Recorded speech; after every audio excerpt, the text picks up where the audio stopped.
Hello, my friends. John Wilson here, and I have a question for you. Are you ready to finish this year strong? Well, hey, it's that time of year to start planning your year-end equipment purchases, and I'm here to tell you that Ivoclar has really stepped up their game and is offering some of the most incredible deals on mills and furnaces. Here at Sunrise, we've certainly been impressed with Ivoclar's quality, but more importantly, how they've been a true partner to me and my laboratory. When you can invest in reliable technology and save, well, it's a no-brainer, right? So if you've been thinking about your first mill or an upgrade, I certainly encourage you to reach out to them today. And of course, we appreciate Ivoclar for their continued support.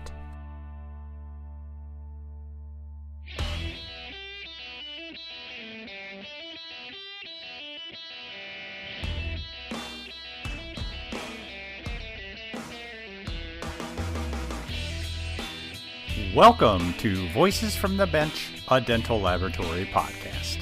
Send us an email at info@voicesfromthebench.com and follow us on Facebook and Instagram.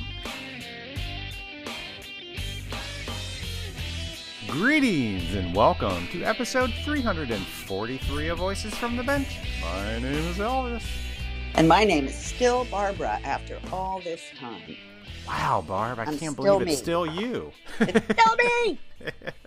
What's happening? Well, you know what? I'm busy up here in Indiana. I'm Yeah. just cranking nonstop. I really thought I was going to have a slower week with fall breaks happening, but did not happen. Where were you yesterday? You went out of town? So I did a digital denture presentation here in Indianapolis, and Dr. Brandon Stapleton, who we talked to on the podcast at a Whitmix event, I don't know, 5 years ago, saw my Facebook post and invited me to do it at the Lexington Bluegrass Dental Society. Sweet. So, I did the 3-hour drive down to Lexington, talked to that group. Nice group of doctors, had a lot of fun.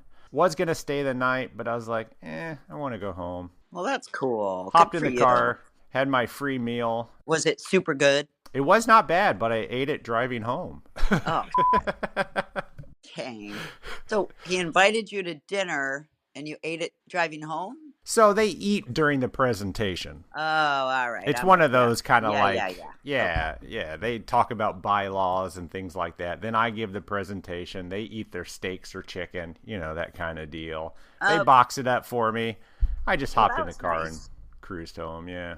Oh. What about you? Are you caught up on work after the closure? How does that even happen? Something. That was one hell of a week. It was ridiculous. So yeah, I mean, I don't know about caught up. It's going to take me a month to get caught up from a week, like all the backlog, but Sure. It wasn't the worst week I've ever had. It was busy, just trying to keep up with everything, and everybody's trying to get back to normal, honestly, but at least there's gas. Oh, that's good to hear. There's no more gas lines. That's actually the happiest I've been. Is knowing that I could freaking get gas. Like, is that crazy or what? It's kind of weird how the little things make you happy. Yep. But I imagine the work kind of never really stopped coming in. I mean, UPS No, it didn't make didn't. deliveries, did they? It didn't. So that was the crazy part, because you just have to pull all the scans and get everything printed and start milling, and you're 5 days out. But I mean, everybody pulled together. Everybody worked OT. I mean, it's an amazing place. Yeah. So. Everyone did what they had to do. And then yesterday, we're working, it's like 2:30, and all of a sudden the whole building, every light in the building starts flickering like it was poltergeist. Ooh.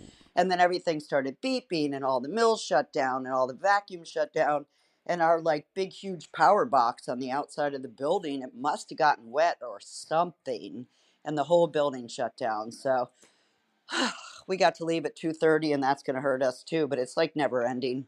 Wow. And they had to call Florida Power, and they had to come out, and that was going to be 2 hours. And so I was like, all right, I'm out. I'm going to start my weekend, but it's going to screw us up. I heard something about in Florida where lizards get in there.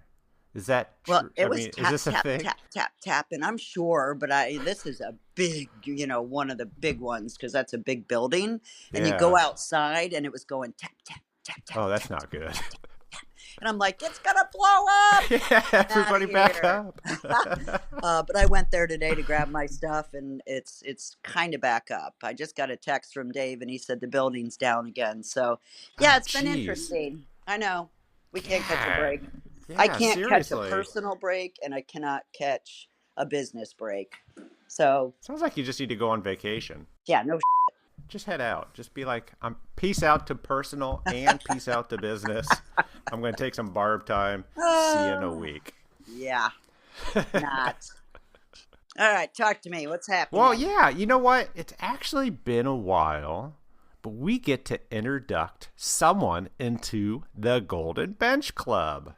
The best of the best, above all the rest. They are the definition of amazing dental technicians. They gave us 5 stars. That makes them superstars.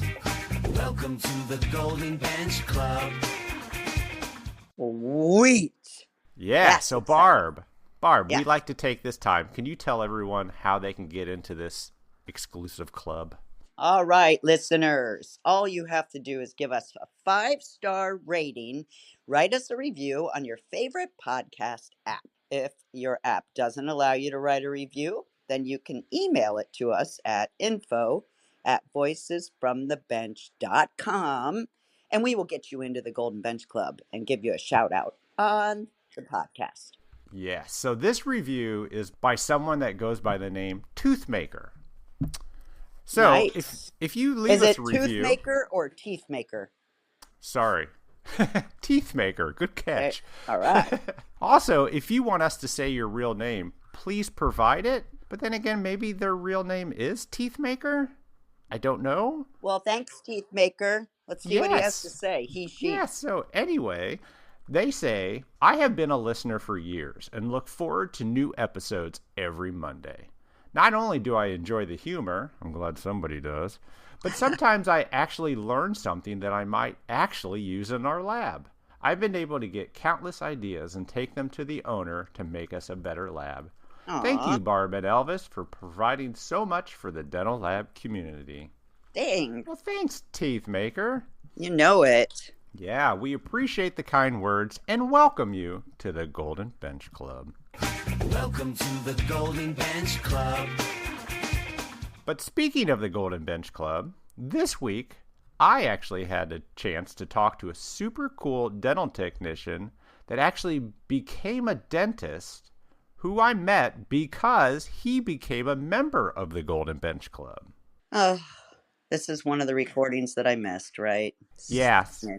So unfortunately, we already had it scheduled, and you're going through all that you were going through with so much Yeah. going on.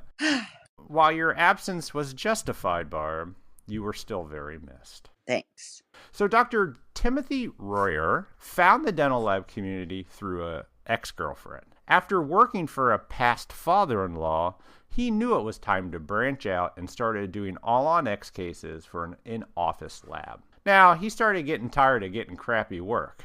So Dr. Royer said that he could do better and went to school to become a dentist.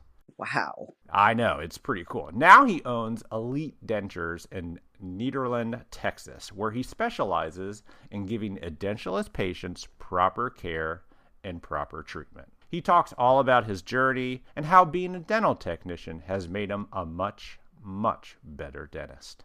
So join us as we chat with Dr. Timothy Royer.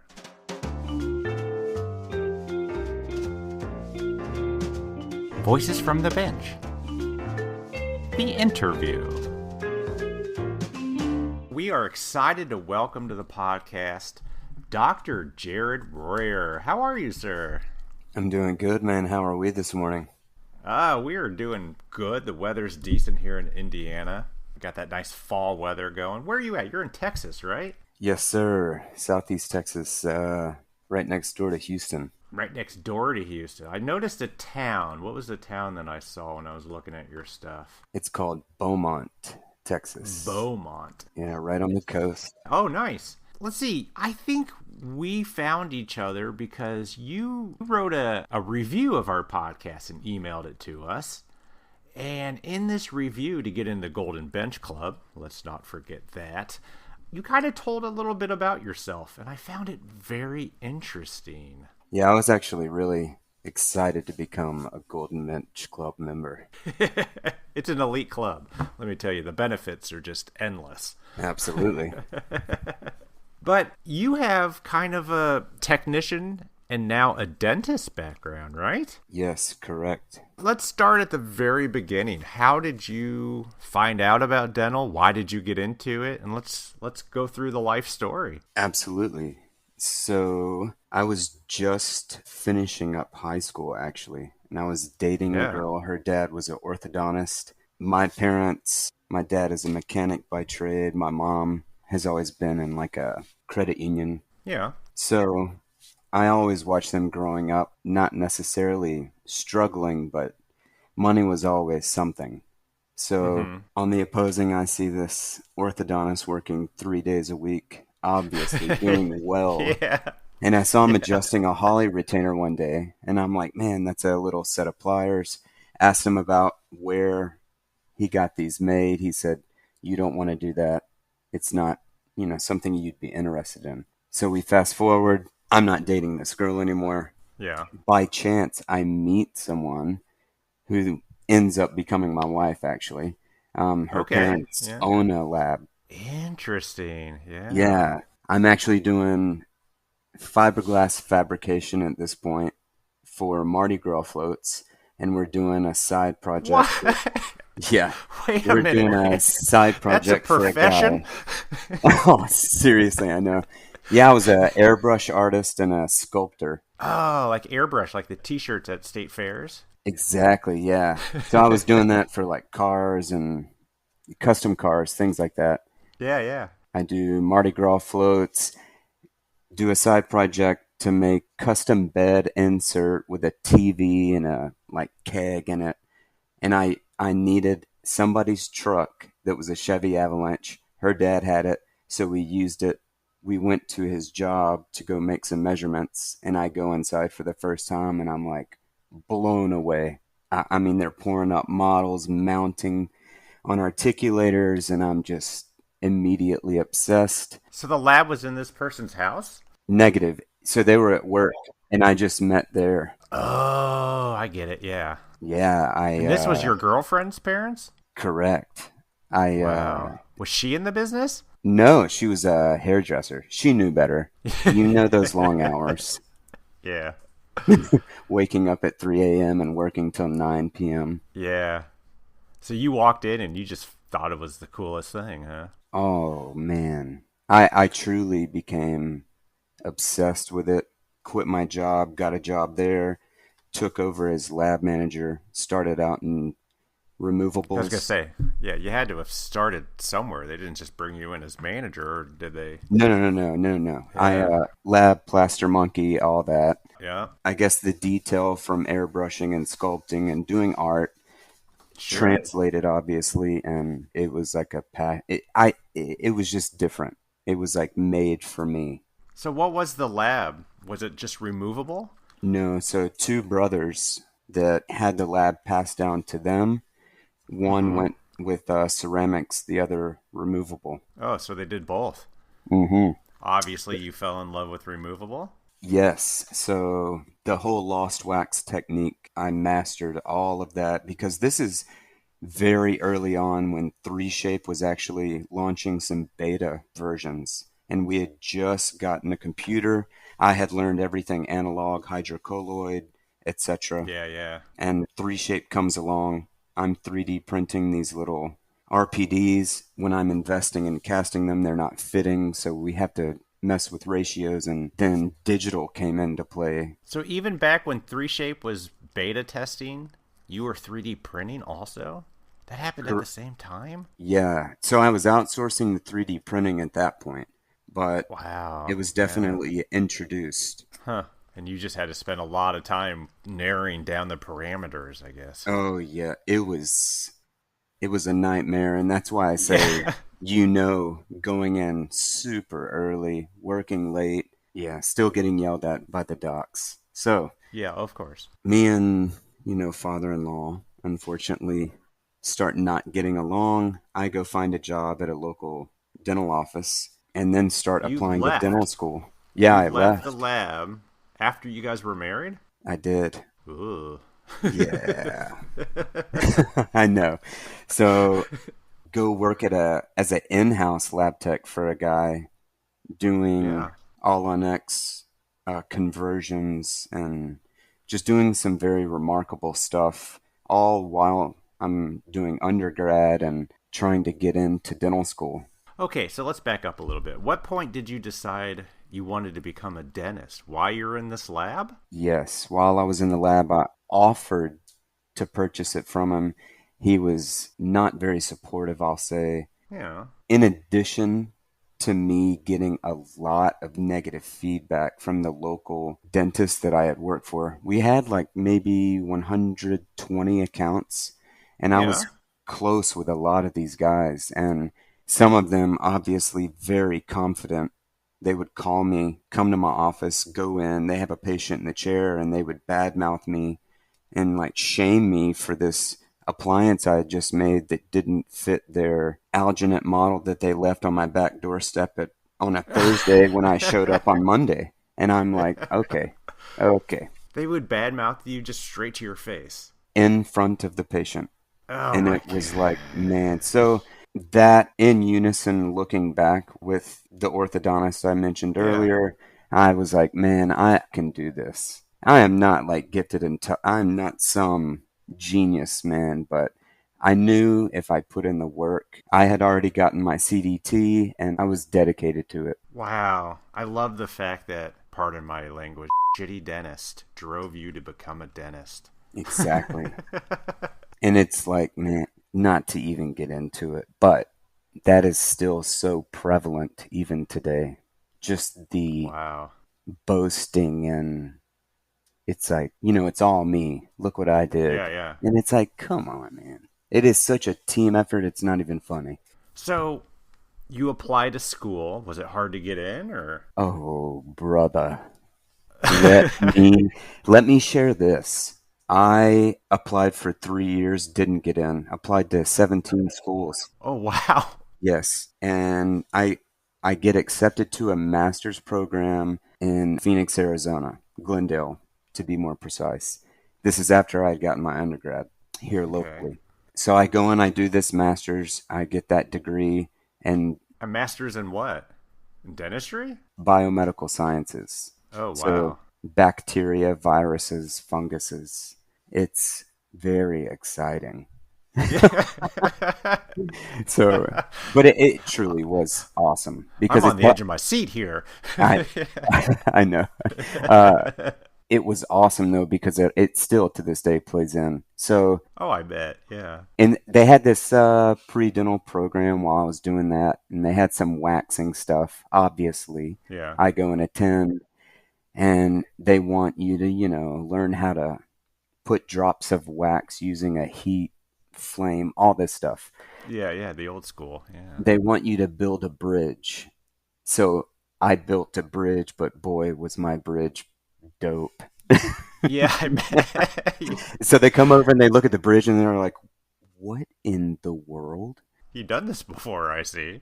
Yeah, I shared a little bit and I ended up getting accepted. I did very well in the program. Very blessed to have gone to my dental school. Shout out to Midwestern University, Yeah, where's that at? In Phoenix? Phoenix, Arizona. Yes. Nice. So obviously you were good on the hands-on stuff, but were you good in what they call the book learning? I mean, was that easy for you too? I will say that it took a lot of work, but I think my approach to it was everybody learns different, and I just have to figure out through different strategies how I'm going to learn. And it doesn't matter Yeah. how embarrassed I get, if Yeah. because it truly came to my art and me drawing. I would take lab paper because at school we would have to cover our desk with lab paper, and they had these massive rolls. Like butcher paper kind of thing? Exactly, yeah. Okay, yeah. So if you don't share this publicly, I'll tell you my secret. Okay, yeah. Nobody will hear this. You can, though. They would honestly laugh if they heard this. So I'd go get rolls, I'd tape it up at the house, and I would draw everything because I already knew anatomy. Mm-hmm. I mean, most of the classes you are taking there are dental related. I would say 30% or so are sciences. So I Yeah. dedicated all of that time to learning, and then it just started to come very easy. That's cool. That is really neat that you used your art in order to learn. I feared like the complicated words that I can't pronounce and spell. Oh, That's my biggest. I still do what I need to do to get by with the words. I do not say them correctly. Like looking at it now, if you came to my office, it's I am who I am, and it's Yeah. I'm all about having a good time. And if I mispronounce a word, I totally stand behind that word, and they should add it to a dictionary. Yeah, it's a new way to say it. Yeah. So, okay, so you get through school. What is that? 6 years? Yeah, so 4 years undergraduate, a little over a year and a half for the master's degree, and then Wow. 4 years for dentistry. Yeah, if you got through all of that. While I'm in dental school, like I was saying, having such a solid knowledge with the lab aspect, because I mean, having managed the lab and it being a full service dental lab, you have no other choice but to learn crown and bridge. And Oh, after yeah. after knowing removables, it comes very quickly. So Yep. they ended up actually hiring me as a student faculty member to assist with all pros, and they flew me to Samoa over by Fiji. We did a mission trip, and I can't remember how many partials I did, salt and pepper.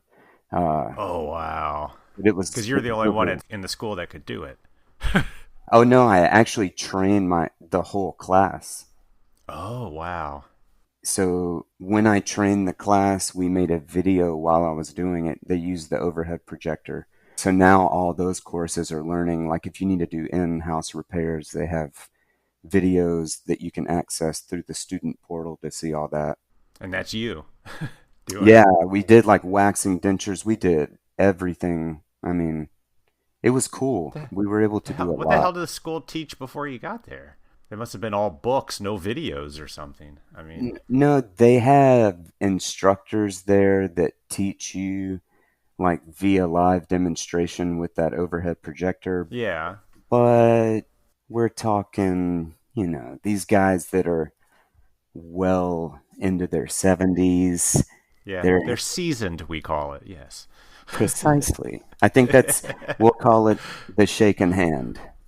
They're going to put a dab of wax in it. It is like hitting the stone model instead of the the teeth. Oh, wow. So tell me about this mission trip. It was through the school, and you went over there, and all you did was make partials. Yeah, so we went over there. My job helped other students that were there, and any of the volunteers that were there in any way that we could to increase the amount of people we could help, obviously. And we did Yeah. over 250 partials. I do remember that. I just don't remember the Wow. exact number. Sure.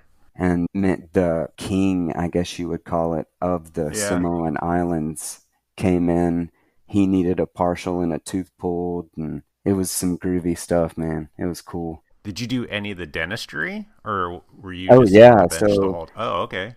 that was my first introduction actually to like the immediacy. I'm very big on something called the immediacy protocol. So I go in there and I do the whole surgery to whatever it may be, pull Uh one huh. tooth, pull all the teeth. And then we figure out how to fabricate a partial. Mostly alginate impressions. I'm pouring it up with slurry water and I'm cooking, making some salt and pepper artistry. So you're making these partials like immediately after you extract that tooth, Correct. Me and the dean of the dental school, Dean Brad 250 Smith. times. Exactly. Wow. We would wake up earlier than everybody. We would be at the little area that we were working, I think by 4 o'clock a.m., and we worked till Oof. 7. Wow. But it was truly amazing. They were so Yeah, I bet. grateful. Very gratifying. Oh, yes. Cool Yeah. stuff, man. So back at the school, you worked at the school while you went to school. Yes. That's a lot of time there. Well, I will tell you, I spent way more time at the school, obviously, than my house. I lived there basically Yeah. because they had, and even now, they had a huge digital standing, intraoral Really? scanners, three-shape Yeah, cool. design, Miller Most schools you mills. don't hear this. Yeah. Oh, they are like way ahead of technology. They have in-house lab techs, all that. I had all of the resources right there at my fingertips. I was doing all on X cases at school. It was What? very, oh yes. You don't hear about that, do you? I mean, I don't hear about schools doing that sort of complicated treatment. So we have an advanced pros program that student can rotate through, and I just stuck with it. Wow. Instead of rotating, I just kind of stuck with it nonstop with the instructor. So we were doing implant conversion cases all the time. We had oral surgery downstairs. That's where we do the big surgeries, place the implants, go back upstairs, do the restorative. Were you placing implants? Yes. I mean, I placed, I would say, 80 plus implants before I left school. That is insane. That's not typical, is it? It's not typical, but if you go to Midwestern University, I mean, if you end up wanting to do endodontics, you can Yeah. go downstairs and you can do, I mean, 300 endos before you graduate. They truly have an amazing program there. Usually you hear about schools and people graduating and they've barely made a denture, let alone Yes. placed an implant. And to place that many before Yep. you graduate? Wow. Yes. I think everybody has like a little school, I guess, toolbox stashed in the corner where they keep all their implant parts. So Yeah, I had that going through school, and I will tell you, I still have stuff that I've stashed that I'm using in practice today. that's cool. Because I mean, you have people showing up, and you're like, when did you have this implant placed? It's crazy. Yeah. What did father-in-law think of you going through school and graduating? Hmm. Or do you not want to mention it? Um, he has voiced that he is proud of me, and I have told him thank you. Oh, there you go. But yeah, he is no longer my father-in-law. Oh, okay. There you go.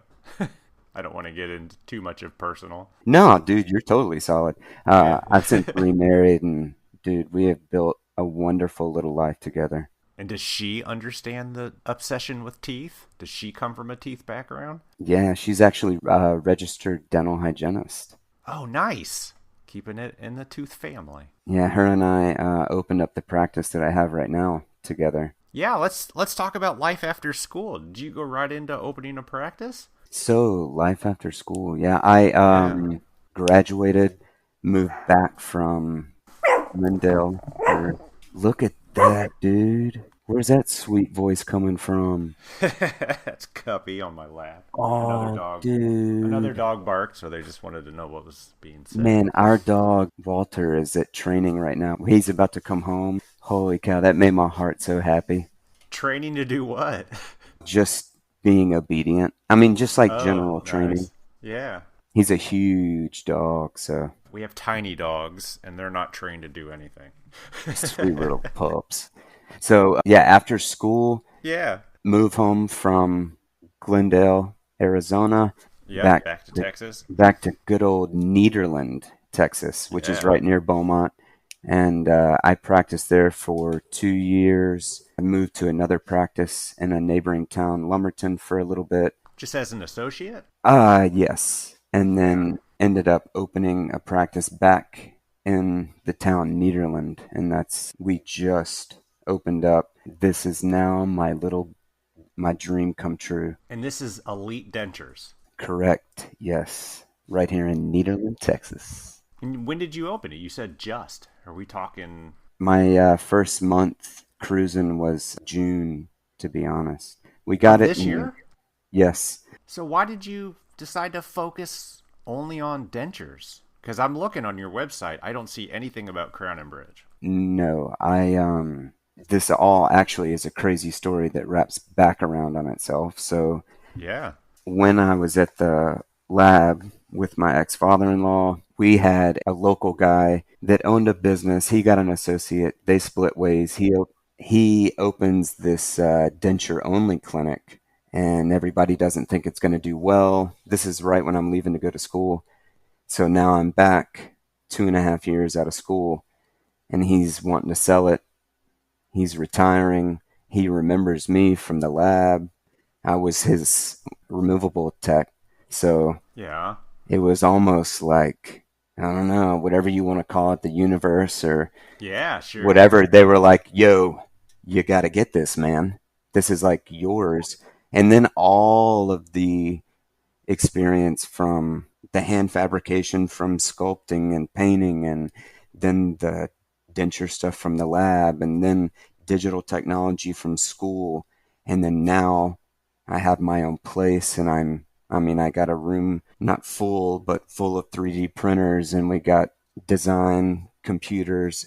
Shout out to ExoCAD for saving my life, and Johnny Yeah. ExoCAD for being an amazing designer. It's been, in the past 3 months, life changing.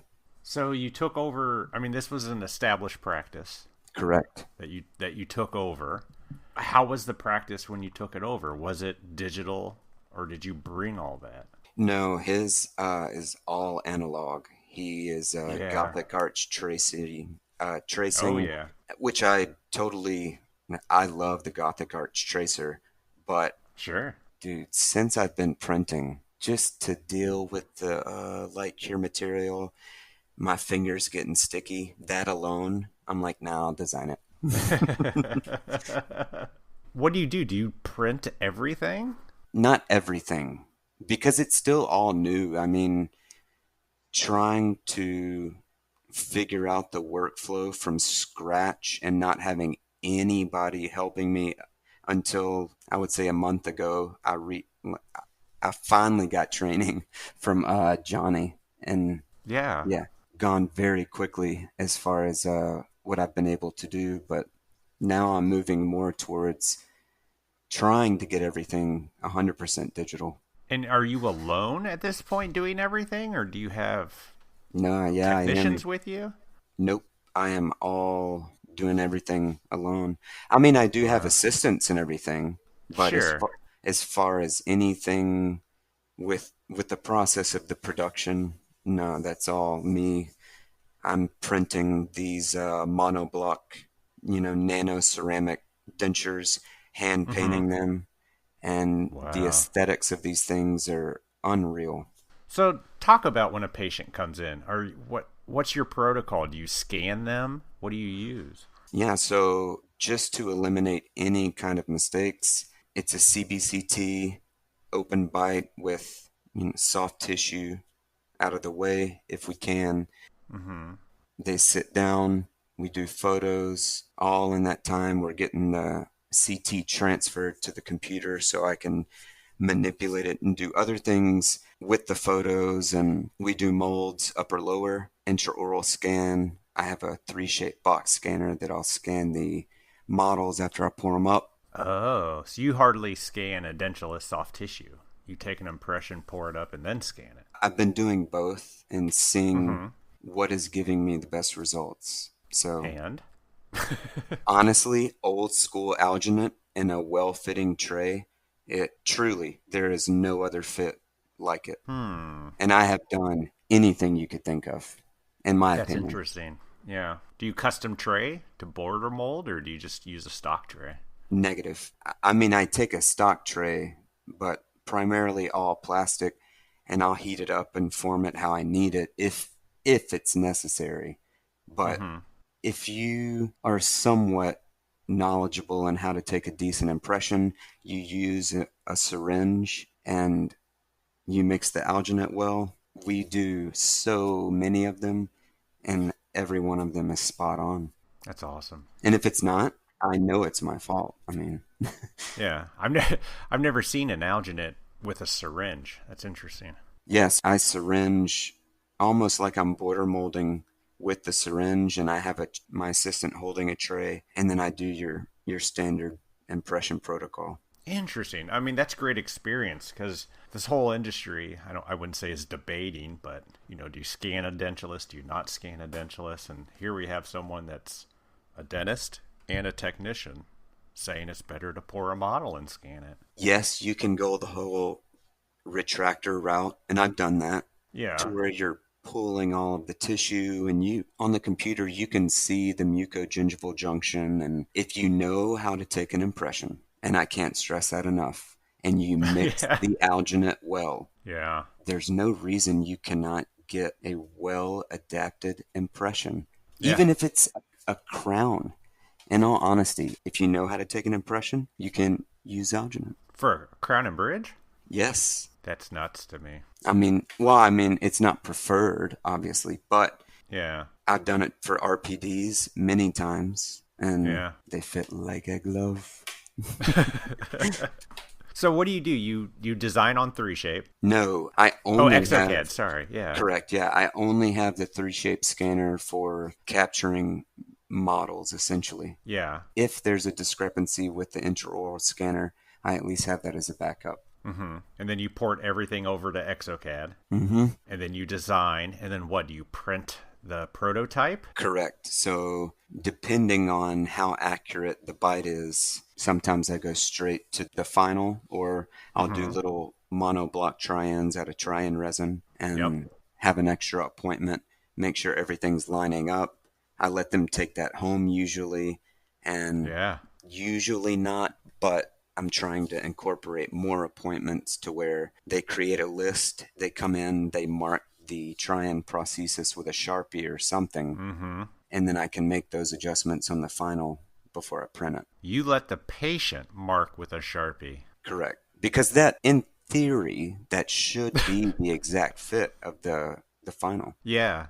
I'm just wondering how picky these patients get with a Sharpie. I mean, I can imagine they... Oh, it definitely... Some of them, they get extensive, but I also use that moment as an opportunity to say, hey, okay, we need a pause, because I think what your expectations of what is about to happen is a little off track of what reality is.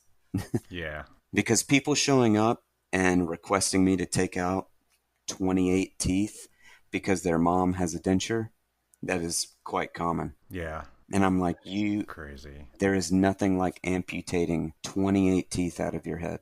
Don't do that. Yeah. They think their life would be easier, but it's not. Oh, no.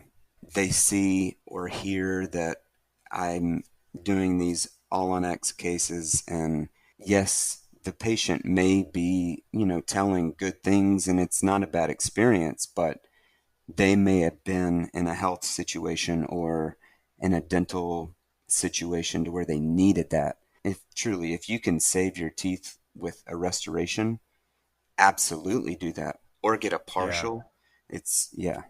Definitely. Yeah. Give me 1 second. I'm sorry. Absolutely. This is Elvis. Can I help you? Sorry about that. No worries, man. Yeah.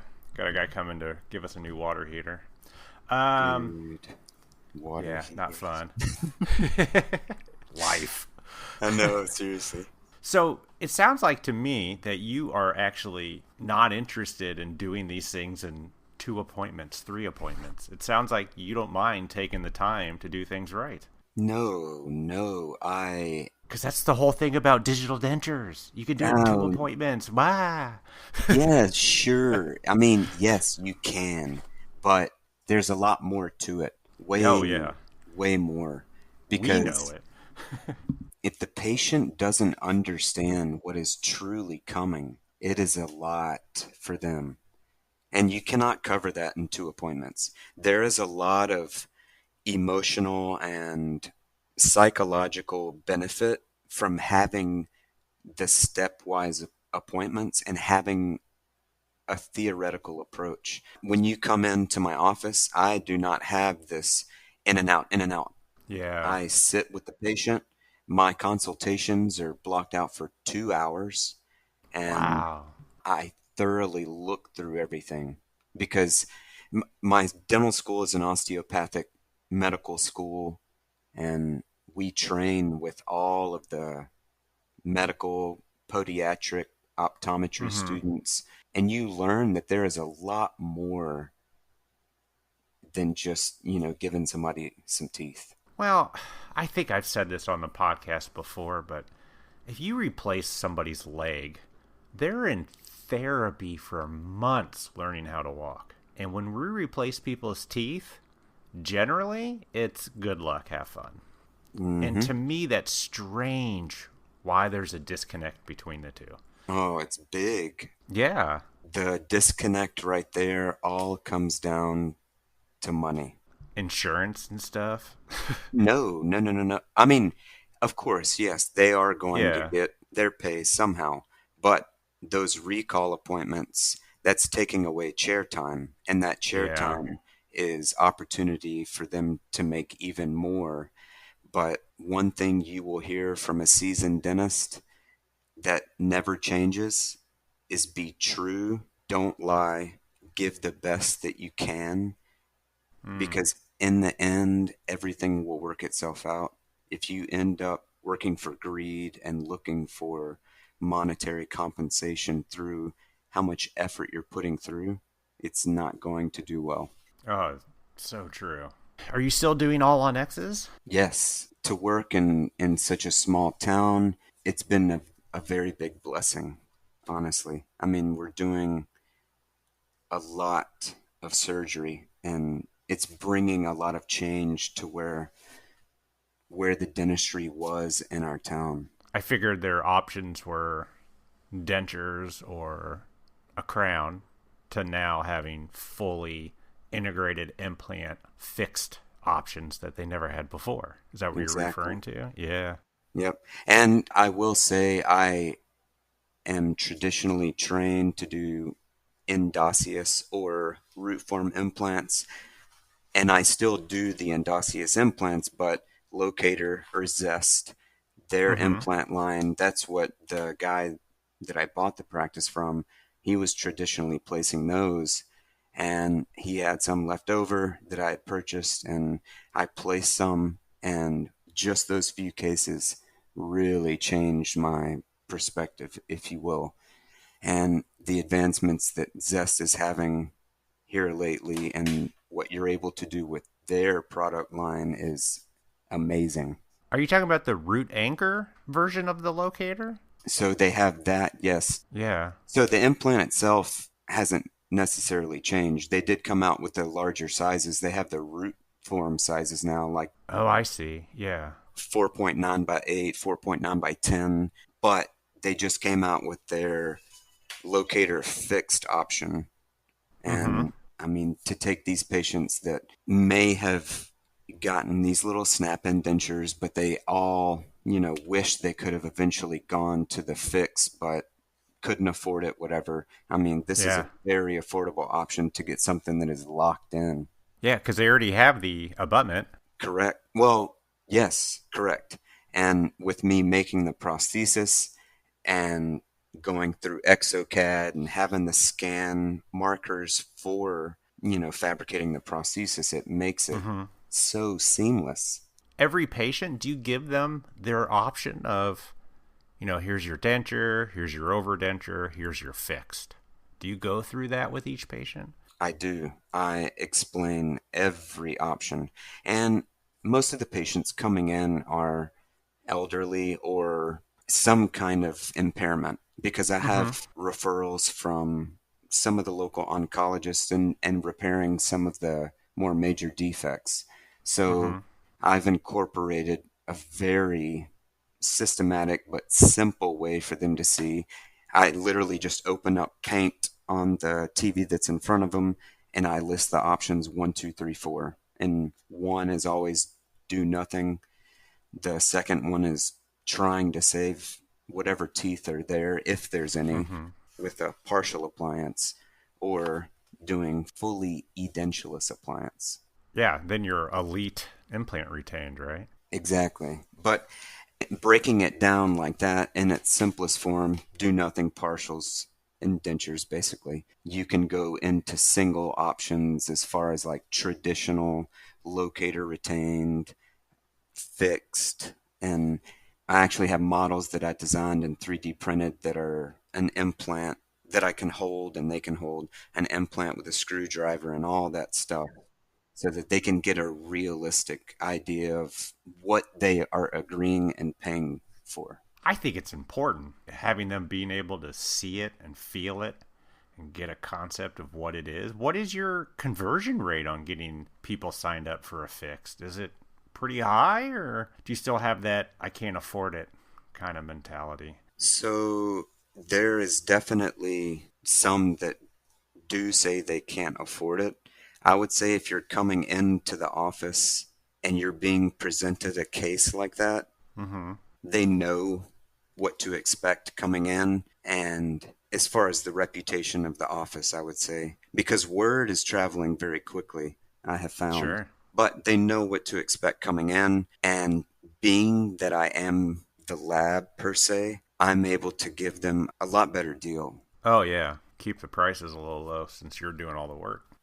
I mean, what was once, $30,000, $25,000 for an arch? I mean, you can do those for almost half the cost, and these people finally do have an incentive or a motive to say, you know what, I think I can make this happen, and it ends up being a life-changing type thing. Oh, 100%, yeah. Because, I mean, you have no other choice but to essentially become family with this person. And I just have a personality, or I guess a mentality approach, that I want to be there for them, and I don't want them to feel like, if a problem arises, I don't know what in the world I'm going to do. Are you mostly immediately loading these same day? It depends. And that's why I say I try to follow the immediacy approach just based on research. I do mostly immediates, yes. And like single tooth implants, I don't know what it is, but I have figured out just different ways to do immediate loading of immediate placed implants for single tooth restorations as well. And it's worked out phenomenally, honestly. Are you doing that guided, or are you freehanding and then... Any of those I do freehand. Really?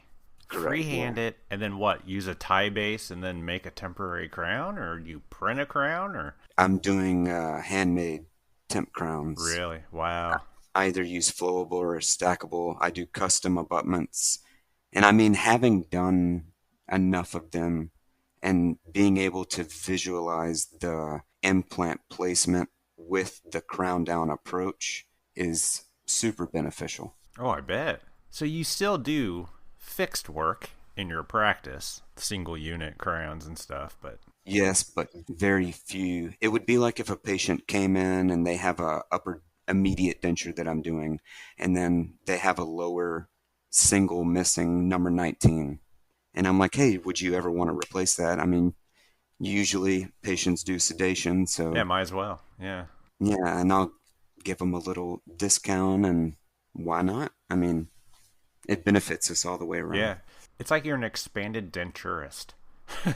It's quite unique, I will say. Yeah. And it's hard because I don't know what I guess I would learn if I did go the route of prosthodontic training to be able to get that title. But I feel like I guess that would be, I'm about as close to it as you could get. Sure. You're still considered a GP, right? Correct, yes. But definitely, it doesn't sound like you do GP work. I mean, oh no, you do a lot of hygiene checks. So, I mean, I do, as far as the implants and things like that go. Yeah. But like doing cleanings for patients and stuff, no, we don't. It actually helps keep the pace down, because I've seen that. I've done all of that. Not doing crown and bridge every day, and not doing resin restorations every day and all that. I don't miss it. Oh, I bet. Plus, you don't have time. You're designing, you're working printers, you're composite layering. You don't have time for that. Yes, it is. It's crazy to see where this stuff is going. The technology and the materials are unreal.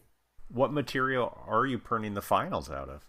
So I am really big on Rodin. Oh, yeah. I think I have every single Rodin resin by this point, which is kind of ridiculous. When you look at it, yes, because when I went to go get the first one, I was like, oh, there's no way I can afford this right now. There's no way. And then now I go walk back there. I'm like, oh Lord, what have I done? So, I hear great things about it. oh, the resin, I will say, is amazing. Rodin makes a palette kit. I will say I'm not a huge fan of it. I'm not going to dog it. It does get the job done, but GC makes the OptiGlaze. Mm-hmm. And if I'm printing a monoblock out of, I'll say Rodin Titan, I'll do it. Yeah. I'll do it as a OM1, and I have the whole OptiGlaze kit, and I can mix different stains, and it's almost like watercolor. It soaks Yeah, in, yeah. I've heard and that, yeah. you layer these different things, and then their glaze is unreal. Are those your finals? You're printing them monolithic and then painting? Yes, Or do you oh. everything I do is hand stained, hand glazed, everything. So you don't even do the base and teeth separate? Negative. Nope. Wow. I have done any kind of combination you can think of. Sure. Because on exocad you can upload the teeth. Like I can put in a portrait tooth, have that card with me, print the base, glue the teeth in. I've tried all the different combinations. If you do it correctly and you can like mimic the gingiva decently well, which you will get better over time, there is nothing that compares to a monolithic ceramic nano hybrid that you layer and match to the patient. Wow. How much time are you spending layering these things? It's got to take you some good time. I mean, the first ones took a little while, but now, Yeah. I mean, after I print it, once I sit down to start staining, whatever you call it, I would say about an hour. That's not too bad. No, not at all. I mean, I don't know what labs charge for like a hybrid screw retained on multi-unit prosthesis, but I mean, me 3D printing it and staining it, I do understand it takes a little bit of time, but I calculated maybe $22 for me to make that as a whole. Oh, wow. So that's, to me, it's worth the investment and it's worth the time. Because if you schedule and you portion your time at the clinic, your time designing, and then separate that so you have time with your family and you do it appropriately, I mean, you can find good balance. Yeah. And you're screwing directly straight to the MUAs, or are you doing tie bases? It depends. I am just now becoming accustomed to the LA Vortex screw. Yep. And so now I'm doing straight to the MUA. And yeah, so far, it's wow, is all I can say. With this OptiGlaze and me making these little FP1 immediate temps, wow, it is crazy, the results, man. It's changing these people's lives. It is insane. I bet. I mean, I've just now started getting to be chairside during some of this stuff. It is amazing how much you can change a life. Exactly. And you're doing it all. You're doing it all, from initial consultation to delivering the final and everything in between. Oh, yes. And it truly helps. You learn so much about the patient. Oh, I imagine. Are any plans on bringing in anybody else? So future goals would be getting more involved with the NADL and nice. Hopefully expanding, because the business Elite Dentures is under a PLLC, Royer Dental.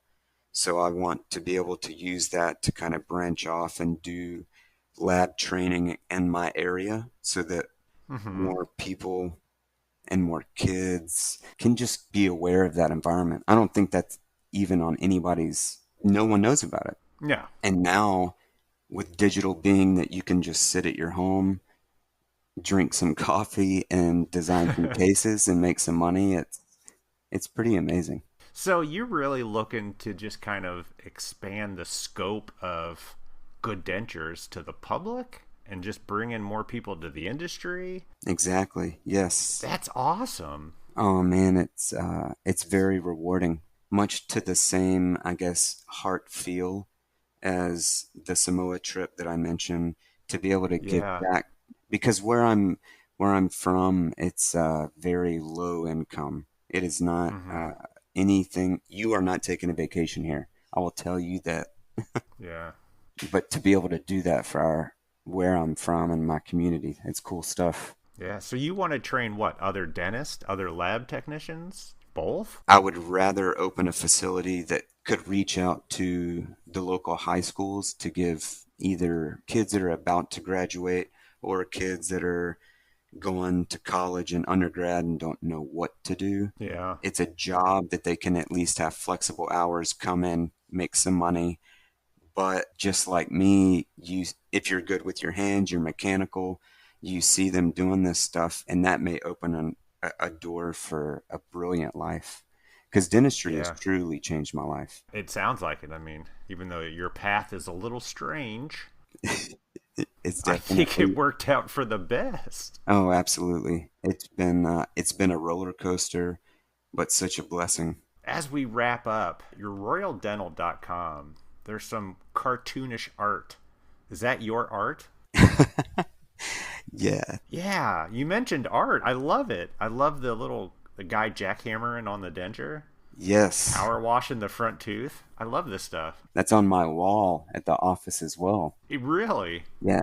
that's great. When you walk in and you look to your right, there is a huge picture of what you just said, actually, all on the wall. You mentioned art. I didn't realize it was such good dental art. So, yeah, hashtag fun fact. Yeah. When I was in school at Midwestern, I was a contracted dental artist, I guess you would say. That's what I marketed it as. And I made spare money on the side doing like dental anatomy art, if you will. Really cool. Yeah, that was pretty groovy. And then got some published artwork. That was fun. So what, like art for office waiting rooms, that kind of thing, or? So this was for a textbook for TMJ, No kidding. something called Piper classification. Yeah. You're It was like in really groovy. textbooks. Your art is. That's cool. Yeah, it's definitely weird, I will tell you. Because I'm like this small town boy and I am a kid at heart. To be doing all of this stuff is really, when I look at it from above, I'm like, what in the world am I doing? Well, it's cool. honestly, it looks like you're doing something right, man. Dude, I thoroughly enjoy it. There's a lot to come.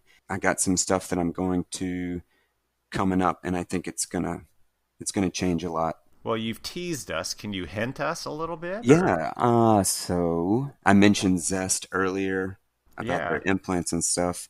We'll be going in November to Vegas to go do a mastership course so that I can go get master certification in that, and then wrapping that up in December with Johnny Exocad and Exocad Official and True Abutment in California. Yeah, so that'll be fun.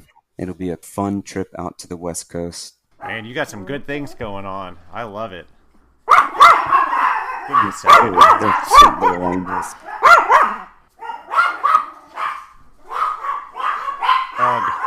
Sorry. Well, Dr. Royer, thank you so much. Oh, dude, absolutely. Appreciate you coming on the podcast. Absolutely. They're saying you need to get that water heater installed now, boys.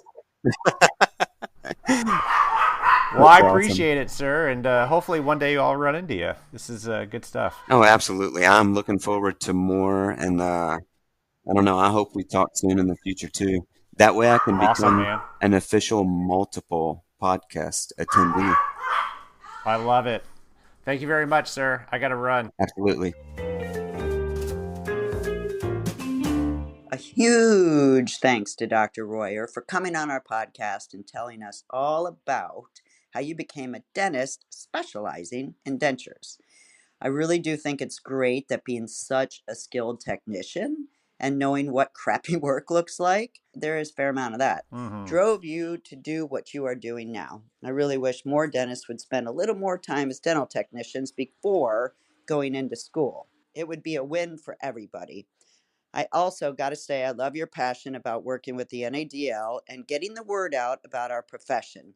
If there's anything that Elvis and I can do to help, don't hesitate to ask. What a great story.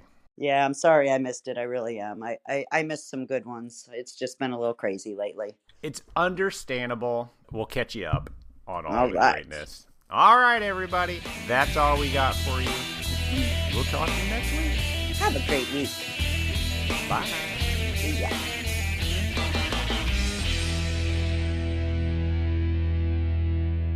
Yeah, where'd you go? Like, I don't know. I was thinking about what I was going to say. The views and opinions expressed on the Voices from the Bench podcast are those of the guest and do not necessarily reflect the official policy or position of the host or Voices from the Bench, LLC.